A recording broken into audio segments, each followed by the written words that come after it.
Welcome to 8.1, 8.2. I'm going to show you in this lesson how to plot points using a new system called the polar coordinate system, and then also how to graph equations. And we're going to do mostly plotting points, and we'll check using graphing technology. And this is used when we need when our data, we need to model it using distance from a point and the angle with which we'll turn to get to that point. Radar is an example that uses this kind of data, and also sound recording. This right here is showing us some sound recording data from an omnidirectional microphone, and at low frequencies the pattern really is almost circular, and it can be modeled with the polar equation r equals sine theta. So let's go ahead and get started. Okay, we're used to our rectangular graphing system where we go over to the right and then up, or depending on if it's positive or negative, left and down. Okay, so we would go over 1, up 2, and we start at the origin, and then we have an x-axis and a y-axis. Okay, so here in this new system, the origin is now called the pole, and then the x-axis is now called the polar axis. And what we do is we go out and around. So I like to find my angle that I'm going to be turning. So I find this angle, I then decide how far out I'm going to go. This is telling me move out 2 units. So I go out 1, 2, and there I am at that point 2 and pi over theta. So that 2 is my distance, the radius out, at which I'm traveling towards the angle pi over 4. Okay, let's try another one.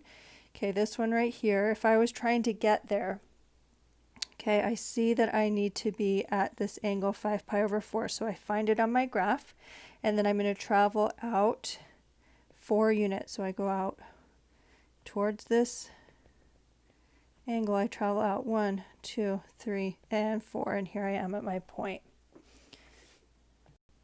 Okay, let's do a few more examples.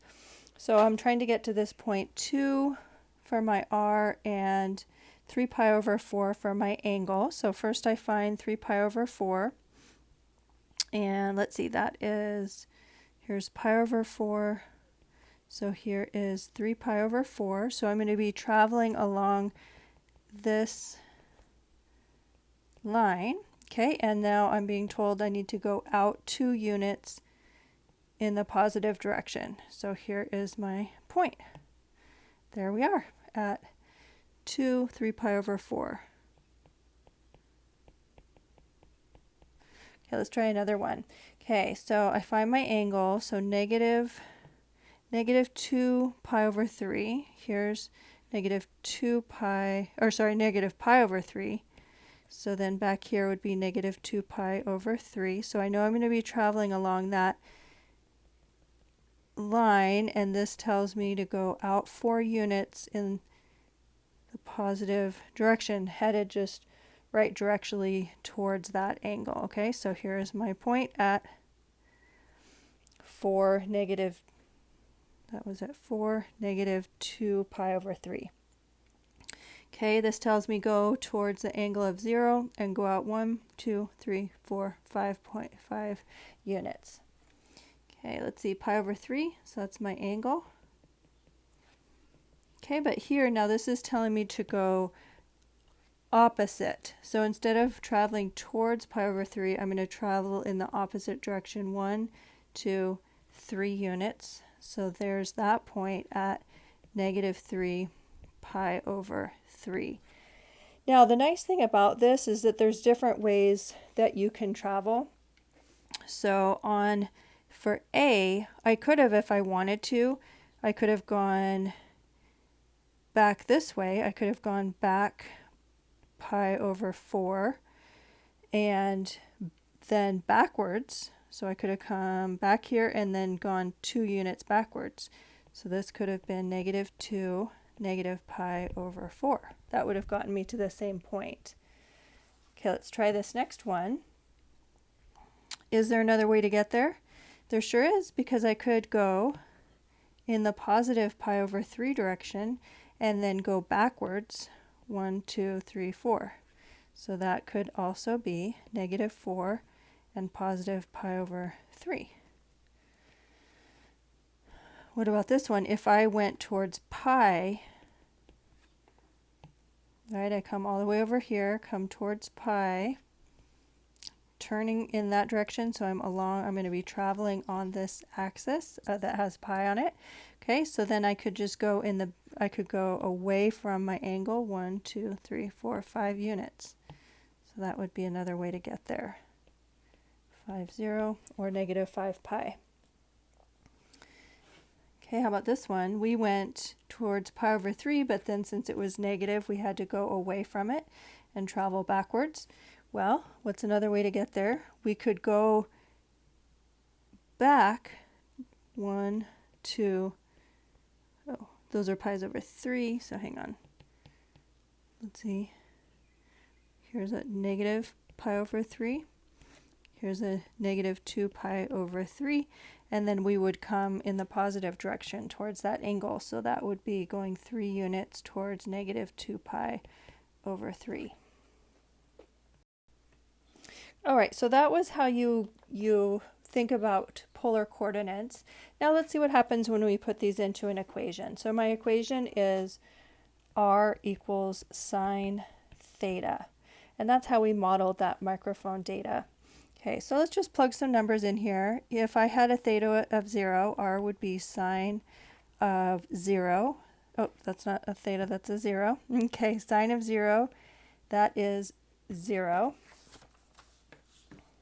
So that would give us an output of 0. And now I'm just plotting that point. Okay, so my r is 0, my theta is r theta. Both of those are 0. Plot my point. Okay, let's do another one. So let's see, I have r is equal to sine of pi over 6, and pi over 6 has a sine value of 1/2. Okay, so that would give me r is 1/2, and theta is pi over 6. So at pi over 6, I'm at 1/2. And I'm just going to count this out where I'm just going to make this a little bit bigger. So let's see, counting by 2/10, let's see, at 1/2 I would be here, and I need to go in the pi over 6. So there's 0.5. Oops. There's 0.5. Okay, and then we come pi over 6. Okay, so that's the point or 1/2 and pi over 6. And we can just keep going and plotting some points here. All right, and what you get if you end up filling in all of your data points and figuring out all those values is you get a circle. Okay, and the edge of the circle there is at 1, and it opens up along the y-axis. And so you'll notice that as we play around with these, if we had something like 3 cosine theta, I wonder what that might look like, where that might end, and which axis, the x or the y, it might open up along. So we'll play around with some of those. You can kind of just think what you might predict there. Okay, let's try another one. This is saying that at all points r is always 4. It doesn't matter what theta is. So if I was going to make a table for myself, at all points, no matter what angle you put in there, r is always 4. And so what this would look like is, if our units are worth 4, no matter what angle, if you have a pi over 6, if you have an 11 pi over 6, pi over 2, pi over 3, pi over 12, like any angle in here, pi, all of these angles are going to have that same distance out. And so what you end up with is a circle that's centered at the pole. Right along there. Okay, would it make a difference if it was r equals -4? Well, let's look. If we had this other one, then every angle at 0, we'd be at -4. At pi over 6, we'd be at -4. At pi over 3, we'd be reflected through that pole back at -4. So it's going to be the same. It's going to be the same graph. Nope, doesn't matter. Those graphs are equivalent. Okay, now on this next one, this one's saying every angle you can imagine is going to be 4 pi over 3. That's the only angle that I'm going to give you. That's it. Okay, so that's your limitations. You can throw at me any radius you want. You can give me 0.99. You can give me 75, whatever you want for your radius. We are only going to be on this angle, 4 pi over 3.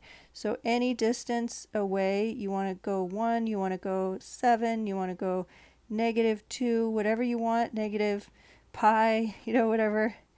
Okay, that is going to be a straight line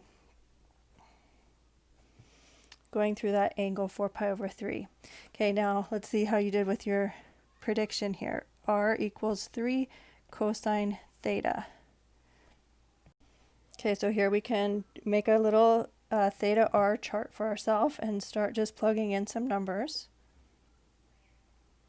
Okay, and we're going to have to get a few decimal equivalencies here.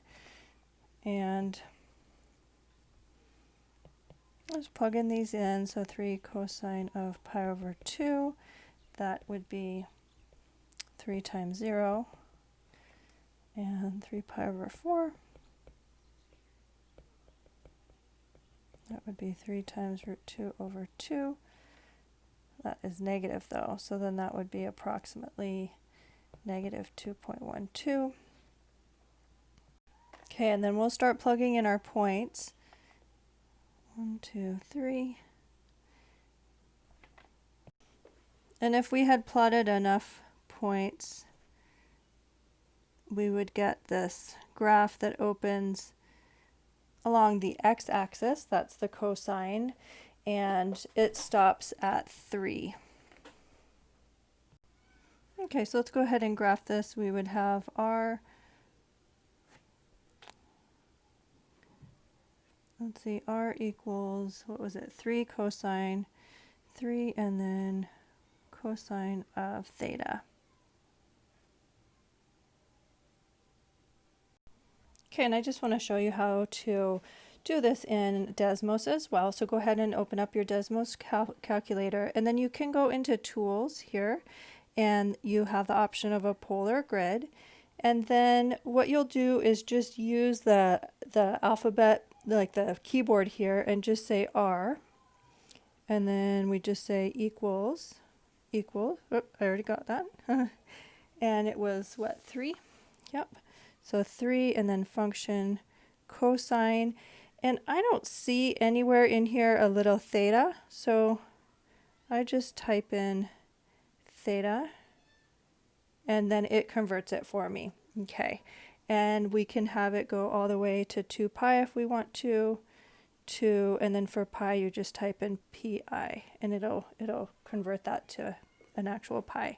Okay, so there's that. We did pretty well on our graph, and so you can always be checking these using Desmos. It's also really nice on your graphing calculator if you want to do it that way. All right, so if you needed to graph this 2 minus 2 sine theta, what we could do is just sketch this in a rectangular coordinate system, and then we could convert that over. So let me just show you how we could do it. Okay, so if I just go ahead and sketch this, I have my graph has moved up. There's that vertical shift. Because it's negative, it is a reflection across the x-axis, and the amp is 2. And so then I can just go ahead and sketch what that graph would look like. All right, so we could at least plot some key points here. We've got 0. Okay, but we don't have enough points, so you would need to plug a few more points in to get a better sense of the graph. And these ones end up being a really interesting shape, kind of a heart-shaped. These are called our cardioids. So it takes quite a bit of work to go in and plug all your numbers in there, but what you'll end up getting is a graph that looks like a rose. So it's got a rose with 3 petals.